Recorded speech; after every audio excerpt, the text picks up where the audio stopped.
Aha, they say put God first, mambo yako itaenda fiti, then second your father and mother, because how tu ndo kutakia mazuri na wanakuweka mbele na maombi kila siku eh. So my mom and dad wamekuwa so grateful, now it's my time to pay back eh. Imekuwa so private that no one knew, hakuna mtu alijua hii keja so tugoje kesho eh. Wamekuwa so grateful that they believed in me from day one up to now. By the way, life is so private that no one knows nilikuwa msanii. And my dad was the first one mwenye alinibayanga kasimu.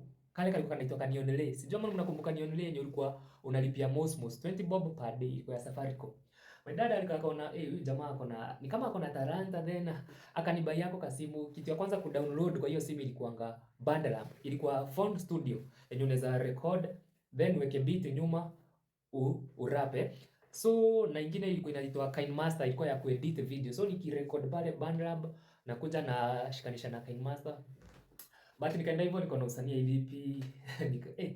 Story imekuwa, to cut the story short so tomorrow I have a surprise Yeah, so kesho nataka kufanya surprise ingine wazimu, then ni create ile confusion ilikuwa hapo. Kuna watu wananiuliza, "Hey bro, umenunua viti zingine, mara uko na viti zingine, kwani umemove, kwani umefanya?"